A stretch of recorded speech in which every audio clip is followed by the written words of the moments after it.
Las opiniones vertidas en este programa son de la exclusiva responsabilidad de quienes las emiten y no representan necesariamente el pensamiento ni la línea editorial de este canal.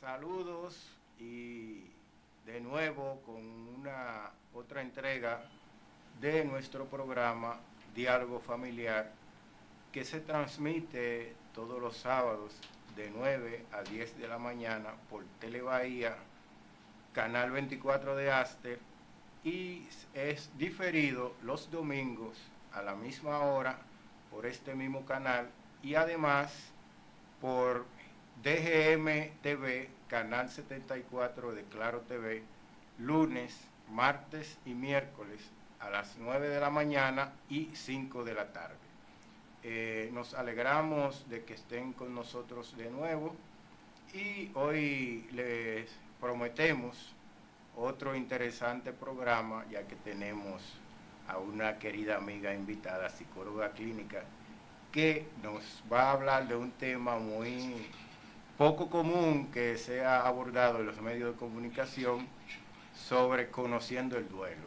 En breve tendremos a nuestra querida amiga y psicóloga clínica, Arelis Peguero.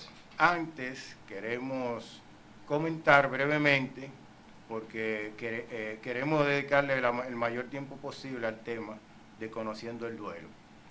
Comentar positivamente lo que ocurrió en esta semana, que se realizó un encuentro de estudiantes. O sea, el Ministerio de Educación convocó un encuentro que fue encabezado por el ministro de Educación, Andrés Navarro, que por primera vez un ministro de Educación reúne 360 estudiantes de todo el país, de las 18 regionales, y discuten sobre los problemas que afectan a la educación dominicana y principalmente para escuchar las inquietudes que tenían los estudiantes para mejorar la calidad de la educación, y eso es saludable porque nunca había ocurrido en nuestro país que un ministro de Educación convocara un encuentro de esta envergadura y que escuchara las inquietudes,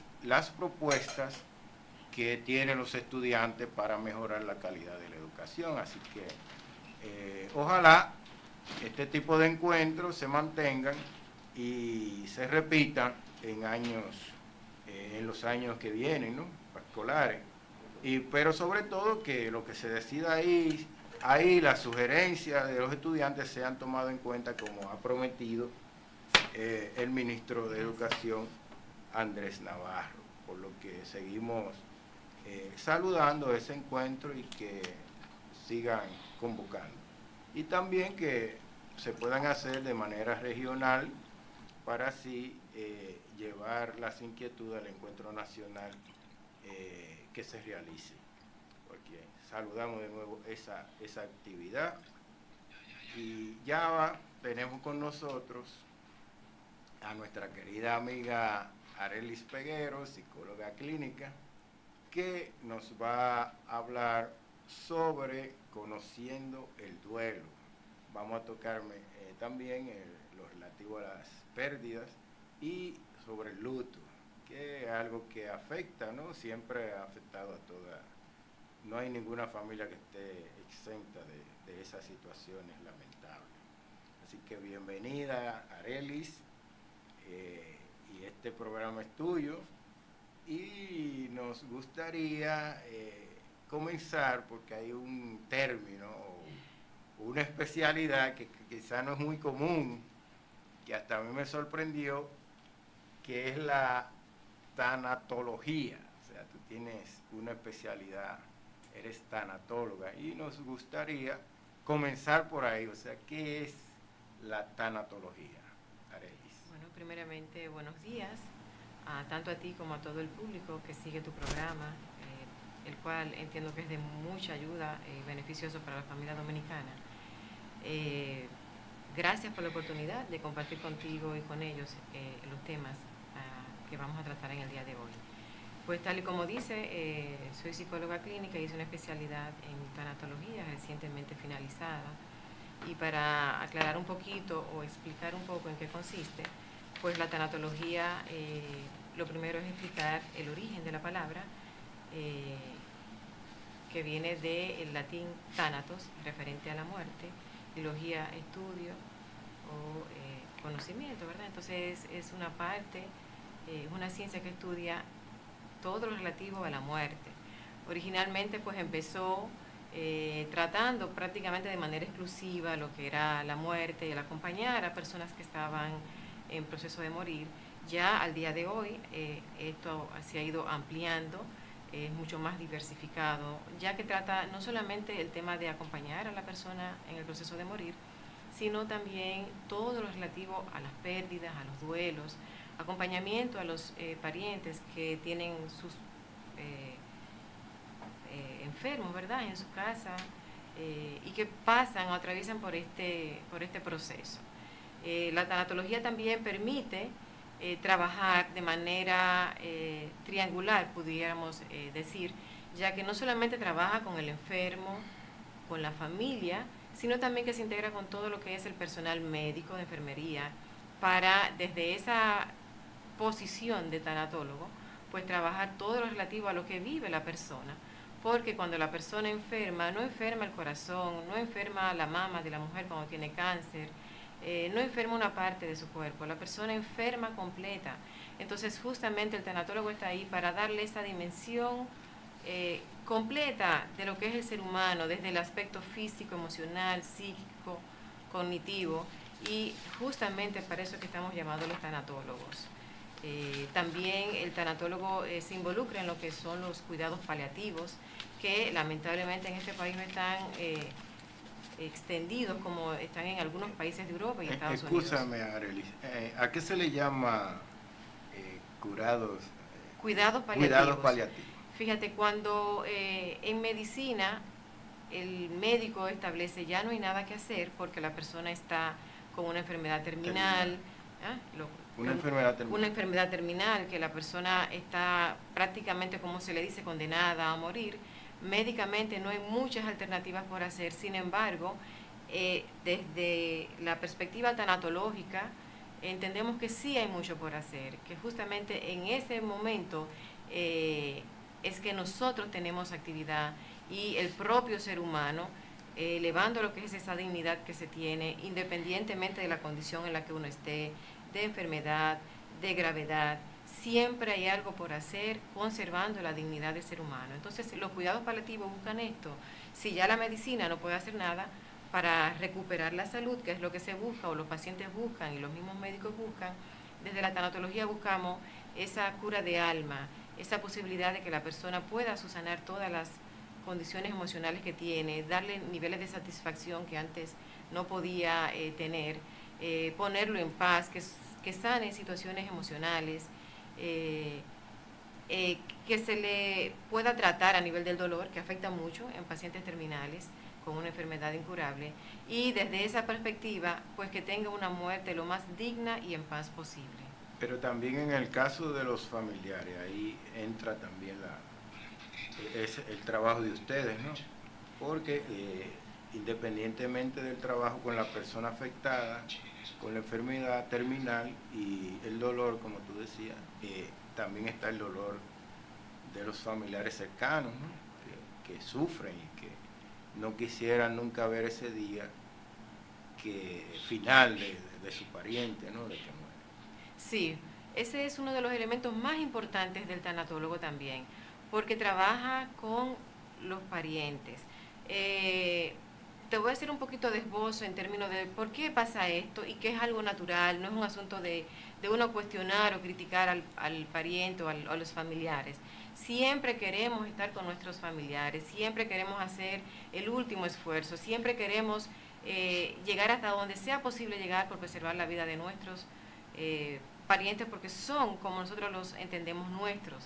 Sin embargo, llega un momento en que definitivamente no hay nada que se pueda hacer y nosotros entramos en ese proceso de aceptación de la realidad que se está viviendo. No es resignarse, no, es aceptar lo que se está viviendo, y desde esa perspectiva de aceptación empiezan a salir una serie de actividades que se pueden hacer conjuntamente con los parientes, pero a la vez el pariente con su enfermo, pero a la vez el tanatólogo con los dos al mismo tiempo, o sea, tanto parientes como enfermos, y desde ahí realizar una serie de cosas inimaginables, porque hasta que no llega un momento como este, que sería un punto de inflexión en la vida de una persona, nunca pensamos que nos puede pasar. Por eso que es tan importante el acompañamiento en esos procesos y que no demos todos por perdido, que no lo sintamos como una desgracia mayúscula. Sí es una situación que nos apena, que nos entristece, pero forma parte intrínseca de la vida, porque nacer tiene de por sí implicada la condición de muerte, o sea, nacemos y vamos a morir en algún momento. Pero en el caso de la tanatología, por ejemplo, cuando una persona tiene problemas cardíacos, vamos a decir, o de circulación, no sé, acude a un cardiólogo, ¿no? En el caso de ustedes, o sea, ¿cómo una persona puede saber, una familia, cuando necesita un especialista de esa área de ustedes? O sea, porque tú eres psicóloga clínica, todos o todas los que tienen esa especialidad son psicólogos clínicos. O sea, lo que quiero es edificar a la teleaudiencia en torno a cuando necesita un profesional de esa área, cómo lo busca, porque hasta donde yo recuerde no he visto en ninguna clínica o hospital que diga esa especialidad. Tú encuentras cardiólogo, encuentras endocrinólogo, pero esa parte me interesaría, Arelis. Sí, la especialidad de tanatología aquí, hasta donde yo conozco, no se realiza, no se imparte a nivel de las universidades. Sí existe la especialidad en duelo desde el área de la psicología. Por eso nosotros decimos que la tanatología es una disciplina interdisciplinaria que trabaja con otras especialidades, con otros profesionales, porque están los médicos, están los enfermeros, trabajadores sociales, psicólogos, y están los tanatólogos. Entonces formamos un equipo interdisciplinario para atender de manera integral a la persona. No creo que aquí existan todavía a nivel de los hospitales o clínicas especialidades así, la función de tanatólogos.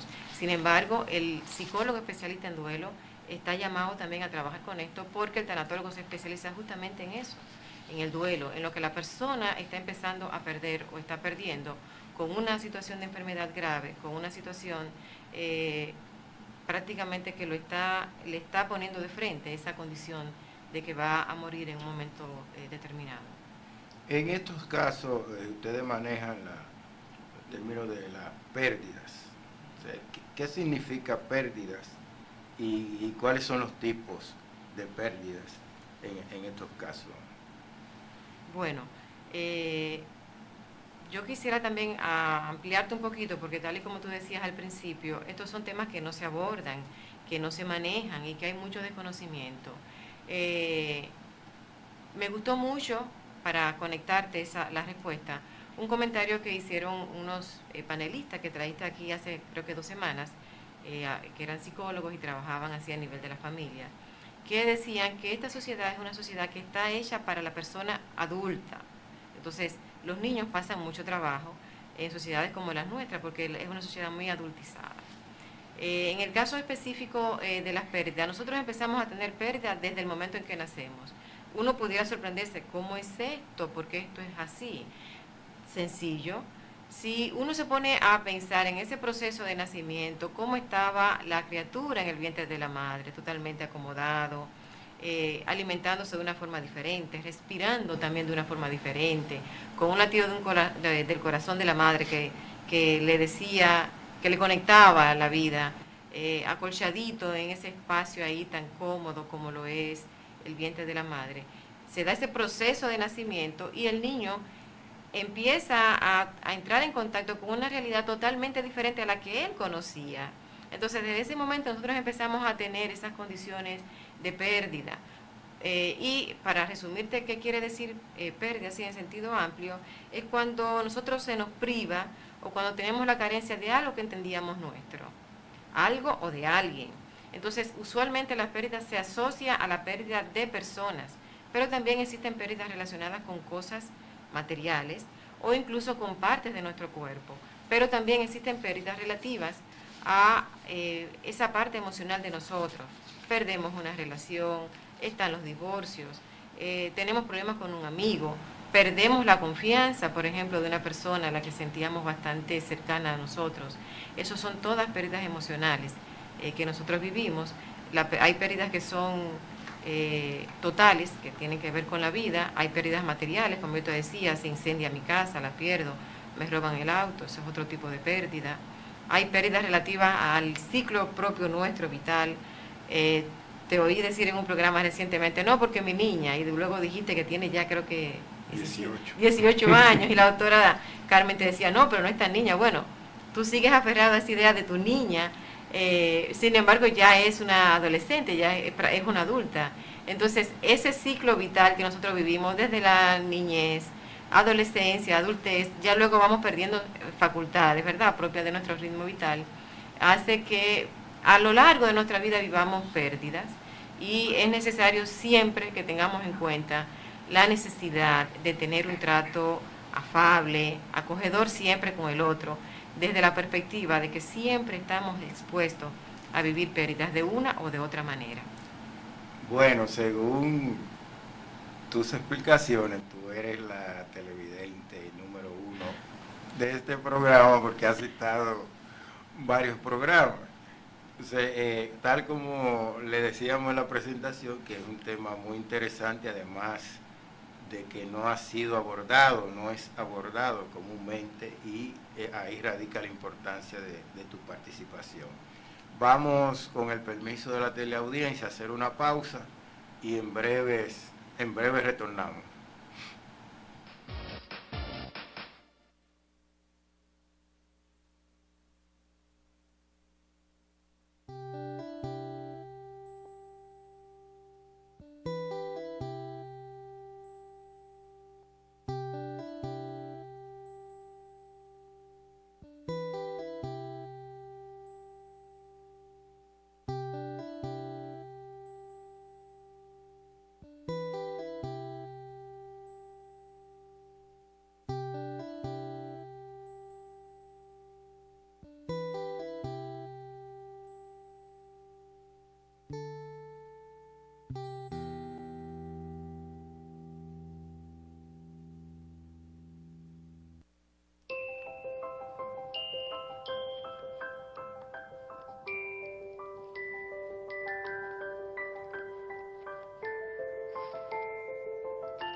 Hay niños que juegan a ser invisibles. No a los gritos, insultos y golpes. Con violencia no se aprende. Ponte en su lugar. UNICEF, por los derechos de los niños.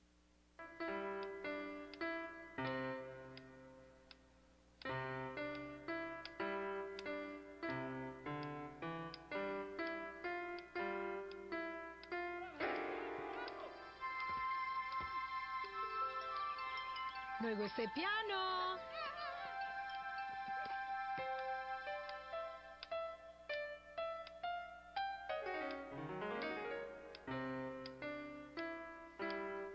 Oye, ¿está mamá en casa? ¿Tú qué crees?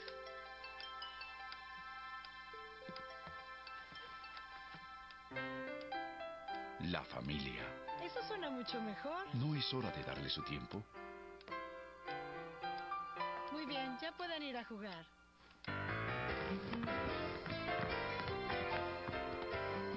De la Iglesia de Jesucristo de los Santos de los Últimos Días.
Gracias por permanecer con Diálogo Familiar.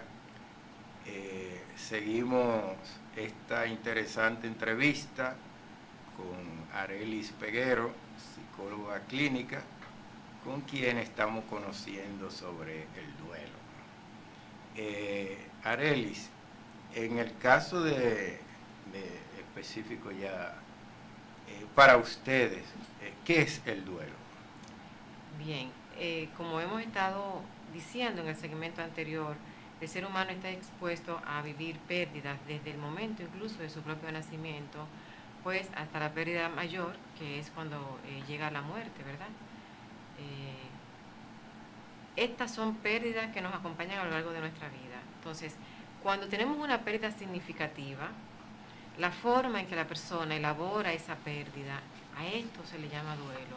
Es algo muy personal, es individual, está relacionado con la emocionalidad, cómo ve el mundo la persona, cómo lo siente. Está muy relacionado también con el tipo de vínculo que tenía la persona, para el caso de un pariente que fallece, con esa persona que se va.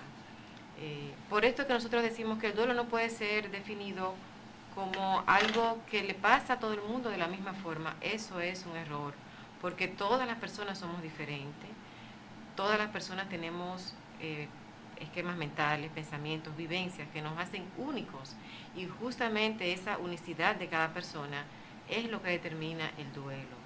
Si se da, o yo le digo incluso a las personas con las que converso en los talleres que realizo, el duelo es el precio que nosotros pagamos cuando queremos. ¿Por qué yo digo cuando queremos? Porque si usted no tiene vínculo, si usted no lo une nada emocional, si usted no tiene ningún tipo, no le afecta prácticamente eso que ha acontecido, si es una pérdida de algo físico, o si es un ser humano que ha partido. Si a usted no le afecta, usted no va a vivir definitivamente el duelo como otra persona que sí le afecta.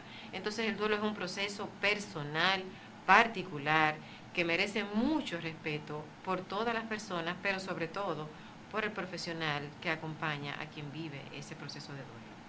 Tú decías que solo afecta a quien quiere algo, ¿no? A alguien. Sí. Pero cuando lo pierde, ¿no? Sí, justamente. Te decía esto porque vamos a poner un ejemplo. Yo tengo un pariente, digamos un primo, que nunca he tenido relación con él. Sí sé que es mi primo porque forma parte de mi familia. Nunca he tenido vínculos, no tengo comunicación, no tengo ningún tipo de cercanía con esa persona.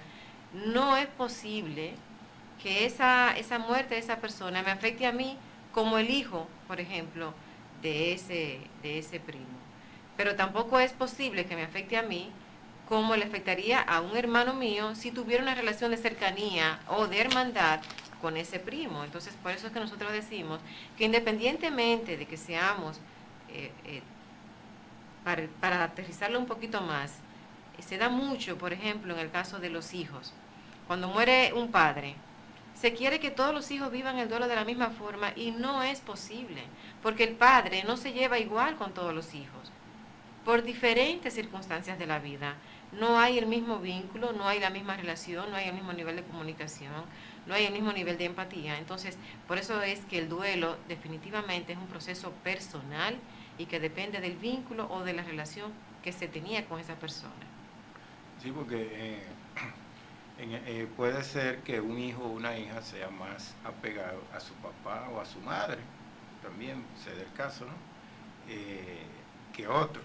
Entonces, incluso a veces crea cierta dependencia del padre y viceversa también, el padre es más apegado. Por ejemplo, dicen que los padres son más apegados a las niñas, a las hembras.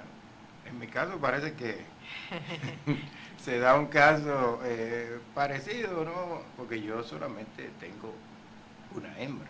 Entonces, desde niña ella siempre ha sido apegada a, como ella dice, a su papi.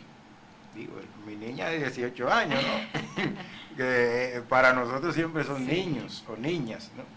Entonces, eso, pero sería importante también la relación entre el duelo, ¿no? y el luto, ¿no? Que podamos abordarlo, Arelis, en el sentido que en este caso también, ¿qué es el luto?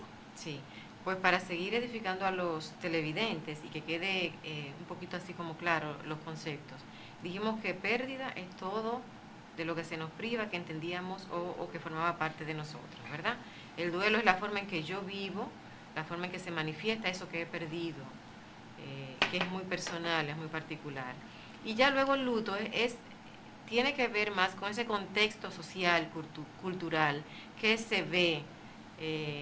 Tú quizás recordarás en la época de tus padres, ¿verdad? O quizás de tus abuelos, que las personas llevaban esa tradición, moría un pariente cercano, o bueno, parte de la familia, y se establecía un luto de acuerdo a quien haya muerto. El luto era la vestimenta, el luto era la forma, por ejemplo, en que ellos disponían que la puerta tenía que estar cerrada durante X cantidad de días, me parece que 9, durará el proceso del novenario, ¿verdad? Novenario. Exactamente. Y sacaban el último día las flores. Todo eso que es cultural, que forma parte de lo que es las rito, tradiciones, todos esos ritos, forma parte del luto y se expresa, como yo te decía, a nivel de las personas, cuando, por ejemplo, utilizan vestimenta, las mujeres se ponen pañuelo, está asociado más a la cultura que a la propia persona. ¿Por qué decimos esto? Porque muchas personas dicen, independientemente de que yo no lleve luto, actualmente me estoy refiriendo, independientemente de que yo no lleve luto, eso no quiere decir de que yo no esté sufriendo, de que yo no esté viviendo mi duelo. Sencillamente yo no creo en este tipo de vestimenta o este tipo de tradiciones que antes se utilizaba y que en algunos pueblos todavía se lleva. Pero el luto está más asociado justamente con lo cultural, con lo que se visualiza a nivel del que está. Porque el luto se llevaba con la ropa. O sea, fundamentalmente, negra o blanca, sí. Y antes era por un año. Sí, yo te iba a decir que eso tenía también una escala de tiempo de acuerdo a quién había fallecido. No era lo mismo guardar el luto, por ejemplo, de un primo que de tu padre o de un hermano. Entonces, esto es muy relacionado con la tradición de cada lugar. Entonces estaba también la situación de que la familia tenía que cambiar de vestimenta y buscar todo blanco o negro. O todo negro. No se recuerdo si se usaba mucho el morado. Sí. Y eso también generaba gastos. Por supuesto que sí. Yo recuerdo cuando murió mi abuelo paterno, ya para los años 88 específicamente, pues naturalmente se comprometían a que en ese periodo, ¿verdad?, para el 9º día, todas tenían que ir vestidas de la misma forma, del mismo color, porque formaba parte como del proceso de solemnidad que había que llevar por ese proceso de pérdida que se había vivido y que incorporaban al duelo. Pero ya eso ha ido como perdiendo terreno en la familia. Sí, definitivamente se ha ido perdiendo terreno y se respeta mucho más lo que sienta la persona, cómo viva la persona, que más que todo lo que se ponga, ¿verdad?, la vestimenta que utilice. Y Arely, retomando un poco lo del duelo, ¿el duelo cómo se puede definir? O sea, ¿es una enfermedad o puede convertirse en un problema de salud. Es la una y es la otra, y te voy a explicar por qué, Charboy. El duelo, tal y como nosotros decimos, es un proceso asociado a las pérdidas, y como vivimos en proceso perdiendo continuamente en nuestra vida, es algo normal. El duelo es un proceso normal, eso es bueno que lo tengamos bien claro, que todo lo que se vive en ese proceso de duelo es normal, pero si no se trabaja adecuadamente, si no se hacen las tareas que tiene que hacer la persona, si no se le da la atención debida, puede caer en una patología o los famosos duelos patológicos, que sí van a requerir de atención profesional, de un psicólogo especialista en duelo, para poder aliviar ese dolor que está arrastrando la vida de la persona y la incapacita de seguir adelante, porque lleva atrás de sí el sufrimiento, la amargura y la tristeza. Estamos hablando ya de un periodo, de tiempo considerable, y en el cual la persona está prácticamente inhabilitada de seguir su vida de manera natural como la llevaba antes. Eso quiere decir que no es una gran mayoría de personas, pero sí existen personas que caen en esta condición. Por eso es que es tan importante la compañía, el apoyo y la vigilancia de quien está cerca para saber en qué momento puede necesitar ayuda, e incluso la misma persona reconocer cuándo necesita pedir ayuda. Y en el caso de algunas, o en los casos de algunas personas, ¿tú crees que llegan a no recuperarse de esa situación de las consecuencias, de los efectos del duelo? Porque, por ejemplo, hay personas que en determinados momentos, por ejemplo, un aniversario de la muerte de su madre, la lamentable pérdida de su madre o su padre, tienden a caer en un estado quizás depresivo o de lamento, ¿no? Que dejan incluso sus actividades normales. Dicen, mira, un día como hoy murió mi padre o mi madre, para hablar un poco más de las personas más cercanas. En esos casos, ¿cómo se maneja eso con esa, vamos a decir, esos efectos permanentes que se quedan en la mente de las personas? Tú eres muy buen entrevistador y qué bueno que me haces la pregunta, porque eso que tú estás preguntando ahora es importantísimo para la persona que está viviendo un duelo, y me trae a la mente esto que te voy a comentar ahora. El duelo no podemos verlo como algo que yo vivo y que sano, que al sanar olvido. No se trata de un olvido, se trata de nosotros incorporar o integrar esa pérdida a nuestras vidas. Y en momentos así tan particulares como lo que tú señalas, que ciertamente están ahí y se van a presentar, es natural que transcurrido incluso 2 años, 3 años, 5 años, no importa el tiempo que sea, usted recuerde a esa persona en momentos específicos, su cumpleaños, si se trata de personas que estaban casadas, aniversario de boda, estas épocas de Navidad. El día de Año Nuevo, por ejemplo, esa en el Cañonazo hay muchas personas. Hay mucha tristeza. ¿Por qué? Porque justamente ahí se reconoce la ausencia, esa carencia que yo tengo de ese alguien que yo tenía y que ya no está conmigo. Entonces no podemos creer que porque hayan pasado 2, 3 años, esto va a cambiar. Quizás el impacto sea menos, pero que usted lo recuerde, que usted lo comente, que usted manifieste ese dolor, es natural que lo haga. Sobre todo, no podemos pretender que transcurrido el primer año todo va a pasar. Eso no es así. El duelo no tiene un tiempo específico para uno decir fue superado. Y como vuelvo y digo, no se trata del olvido, no se trata de uno superarlo y ya salir renovado. Se trata de integrar lo que ha pasado en mi vida, e integrándolo yo poder seguir adelante, y cuando tenga momentos de tristeza como lo que tú señalas, vivirlos y de igual forma. Y es contradictorio que, por ejemplo, en el caso de los 31 de diciembre, cuando la familia se junta para esperar lo que le llamamos el cañonazo, el Año Nuevo, se da esos casos en medio de alegría, sí, viene la tristeza, o sea, incluso hay integrantes de la familia que se retiran en ese momento. Así es. Un rato, un momento, o se acuestan porque no quieren esperar ese momento que le va a recordar que siempre estuvo su padre o su madre o un hermano cercano.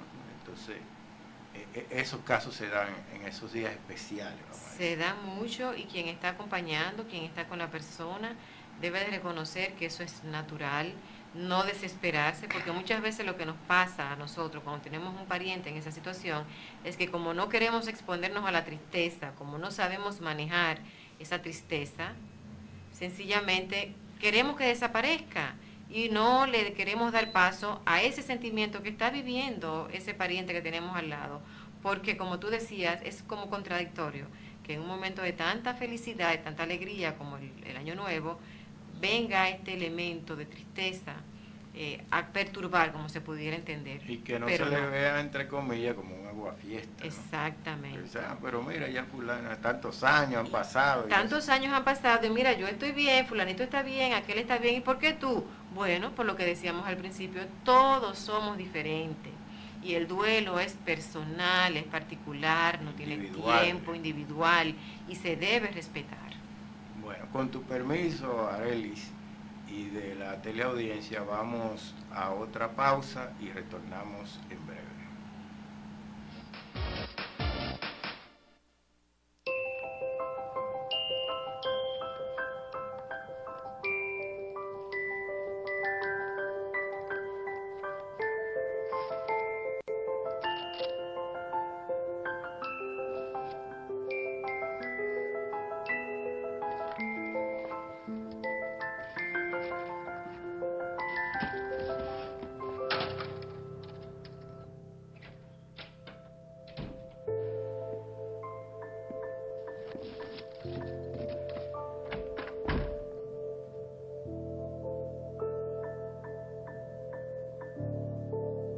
Hay niños que juegan a ser invisibles. No a los gritos, insultos y golpes. Con violencia no se aprende. Ponte en su lugar. UNICEF, por los derechos de los niños.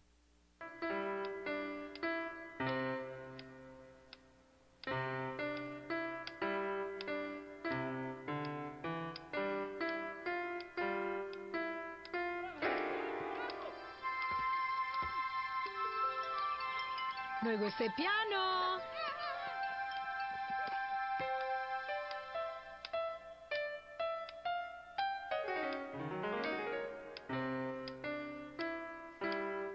Oye, ¿está mamá en casa? ¿Tú qué crees?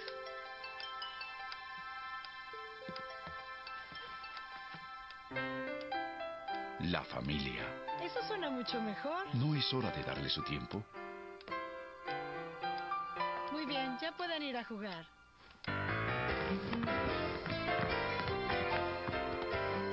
De la Iglesia de Jesucristo de los Santos de los Últimos Días.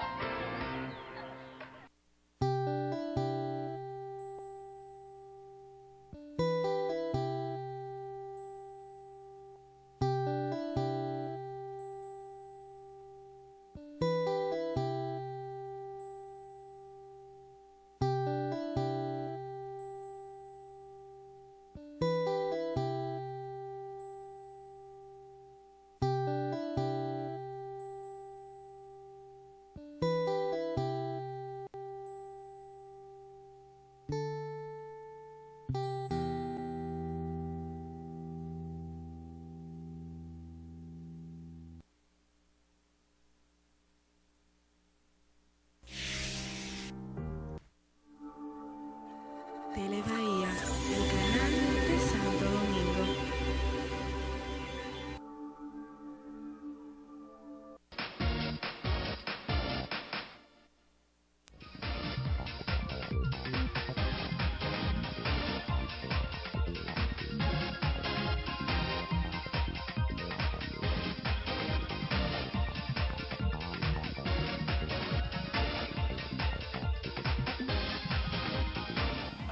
Gracias por continuar con Diálogo Familiar. Arelis, ya estamos llegando casi, lamentablemente, como decimos, a la parte final de la entrevista, pero antes quisiéramos que tratáramos sobre cómo afecta la vida de las personas en sus diferentes ámbitos el duelo, ¿no? Sí, bueno, esta pregunta yo creo que es fundamental porque hay muchas personas que están viviendo el proceso de duelo y como definitivamente la vida les cambia, empiezan a tener una serie de situaciones, sensaciones, vivencias que antes no tenían, creen que están enfermos, creen que están pasando por una situación de salud y que esto se va a mantener así. Pues la verdad es que no es así. Es natural que cuando uno vive un impacto tan fuerte como es la pérdida de una persona, de un ser querido, uno viva, todo esto se manifieste en todos los ámbitos de nuestro ser. De ahí que tenemos reacciones a nivel físico, podemos perder el apetito, como también en otros casos puede ser que la persona empiece a comer de manera desmedida, se producen problemas de sueño, o sea, no hay prácticamente forma de poder conciliar el sueño, se produce un dolor en el pecho, como la gente acostumbra a llamar, es que me duele mucho el pecho, me duele el alma, incluso dicen, se da una sensación de resequedad tanto en la boca, de incomodidad a nivel de la garganta, uno empieza también por algunas circunstancias relacionadas, por ejemplo, como la falta de comida a tiempo y pérdida del apetito, a perder el peso. Esto forma parte de los efectos en la dimensión física del cuerpo de la persona. Pero también está la parte emocional. La persona empieza a vivir una serie de sensaciones, de emociones, de sentimientos. Se produce rabia, se produce ira, tristeza profunda, una especie de amargura, esa nostalgia que da, esa sensación de querer estar recogido, aislarse. También se dan situaciones a nivel cognitivo. Yo recuerdo que me decía una pariente en estos días, es que yo escucho que él me llama, ¿no? Yo escucho cuando él me llama. Que le sale. O yo lo veo, ¿ves? Y se aturden, se impacientan, se preocupan. Y realmente esto es natural porque es un golpe lo que hemos recibido, es algo que no nos esperábamos, sobre todo cuando son muertes repentinas, inesperadas, eso pega muy fuerte y todo este desajuste se da y forma parte de este proceso. También hay otras situaciones que se dan en el día a día. La persona a nivel social se vuelve apática, se aísla. O sea, no podemos pretender que una persona que está viviendo un proceso de duelo intenso por la muerte de un ser querido y cercano, esté participando en actividades sociales y de diversión. Eso va en contra del proceso natural. Y por más que usted quiera ayudarlo, no es la forma en que se debe de ayudar. Entonces, todas estas situaciones se dan, pegan fuerte, pero se superan. Y para evitar eso, Arelis, ¿qué tareas debe hacer una persona que está atravesando por ese proceso, ¿no? Sí, yo voy a dar un poquito, girar un poquito la pregunta, quizás no sea para evitar. ¿Qué yo hago para poder transitar con todo esto que estoy viviendo? Porque si tratamos de evitarlo, entonces nos hacemos daño. Las tareas que debemos hacer nosotros cuando estamos viviendo un proceso de duelo o tenemos una persona cercana viviendo un proceso de duelo es la aceptación. O sea, aceptar que esto es una realidad. O sea, uno mismo. Sí, aceptar que pasó. Ya, por ejemplo, sí, es cierto, mi padre falleció, perdí a mi hermano. O ya es cierto, no estoy trabajando, me jubilaron o me cancelaron. Aceptación. Otra parte importante es manejar, o sea, ponerme en contacto con eso que siento, esas emociones. Triste, sí, yo estoy triste, vivir esa tristeza, hablar sobre ella, la rabia, esa rabia que a uno le da, o esa sensación de angustia o de dolor, pude haber hecho más, pude haberlo evitado, él pude, o sea, dialogar, sacar todo eso. Y en la medida en que la persona habla, en la medida en que la persona elabora lo que siente, va adelantando. Otro elemento importante que debe hacer la persona es también empezar, para el caso de la pérdida de un pariente, a acomodar su vida sin la presencia de esa persona. Cuando es una persona, una mujer, ¿verdad?, que queda viuda, el hombre se encargaba de pagar la casa, de ocuparse de las tareas de llevar a los hijos. Era como quien armaba todo en la familia. Ya el esposo no está. Le toca a ella entonces tomar la rienda, reprogramar su vida. Y finalmente, otra actividad importante que debe hacer la persona es entender y reconocer que hay otras cosas hacia adelante. Es darse esa oportunidad para iniciar de nuevo esos caminos que están abiertos, pero que no podemos ver por lo que estamos viviendo. Bien, vamos a ver un videíto de 2 minutos que se titula Remontando el vuelo. El duelo, perdón. Y retornamos de inmediato con la parte final, con un pequeño mensaje.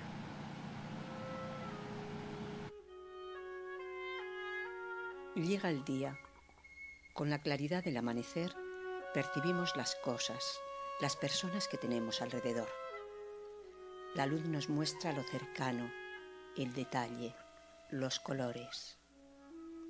Con la noche se abren las puertas de lo lejano, del firmamento, de la nada y el todo a la vez, de uno mismo, de nuestros sueños y de lo más distante e incierto, el universo. Día y noche se dan paso uno a la otra, rítmicamente se suceden, parecen iguales, pero cada día es diferente al anterior y a todos los demás días vividos. Como en una orquesta, cada cual es importante en su función, mientras la armonía prevalece a pesar de las dificultades, a pesar de las luces y de las sombras. En este juego de ritmos de la naturaleza se entrelaza nuestra historia, la del ser humano, y nuestras vidas que comienzan y acaban. Encuentros y despedidas, ilusiones y fracasos. Pasando el testigo de unos a otros, la vida se va abriendo paso. El duelo por la muerte de un ser querido es un proceso activo que va pasando por diferentes momentos y que requiere de ciertas tareas para avanzar.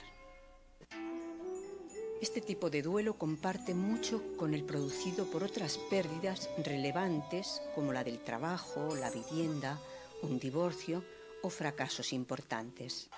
Duelos, pérdidas y fracasos se conectan entre sí y la manera de afrontarlos determina tanto la biografía personal como la historia de los pueblos. Las grandes pérdidas golpean nuestras creencias, la forma de ver el mundo y nuestra propia vida. A la vez, pueden impulsar nuevas búsquedas al tratar de recomponer un mundo roto y dotarlo de un nuevo sentido que surja de la profundidad que abrió la pérdida. Bien, nos quedan 3 minutos, Arelis. ¿Qué debe quedar después del duelo? Muy apropiado el video que acabamos de pasar, porque nos permite conectar y que tengamos bien claro que la vida y la muerte están relacionadas. La vida es una cita a ciegas, no sabemos en qué momento podemos tener una dificultad, una circunstancia. Y cuando vivimos una pérdida significativa, el llamado es justamente a que vivamos ese proceso, pero que salgamos transformados, que reconozcamos que siempre tenemos la posibilidad de seguir adelante, de salir de nosotros, de compartir lo que tenemos, esa humanidad que todavía tenemos hacia los demás. De ahí es que vemos que personas que han pasado por pérdidas significativas en su vida, cuando se les aborda, dicen, yo soy otra persona, porque definitivamente salen diferentes, se eleva su humanidad y están en la capacidad de dar incluso más que lo que daban antes de haber vivido ese proceso. Yo estoy prácticamente a tu disposición con el programa. Tratamos de abordar lo que era conociendo el duelo. Están otros temas importantes que dejaría a tu disposición en caso de que sea necesario. Gracias, Arelis, y eso va a ser necesario porque tú tienes mucho material que compartir con la teleaudiencia y esos temas que no son tan comunes en los medios de comunicación. Así que agradecemos tu participación y también a los televidentes de que estuvieran con nosotros en esta nueva entrega. Y recuerden que siempre estamos los sábados de 9 a 10 de la mañana por Telebahía, Canal 24 de Aster. Se difiere el domingo y a la misma hora y también lunes, martes y miércoles por DGM TV, Canal 74 de Claro TV, a las 9 de la mañana y 5 de la tarde. Hasta la próxima y gracias por su atención.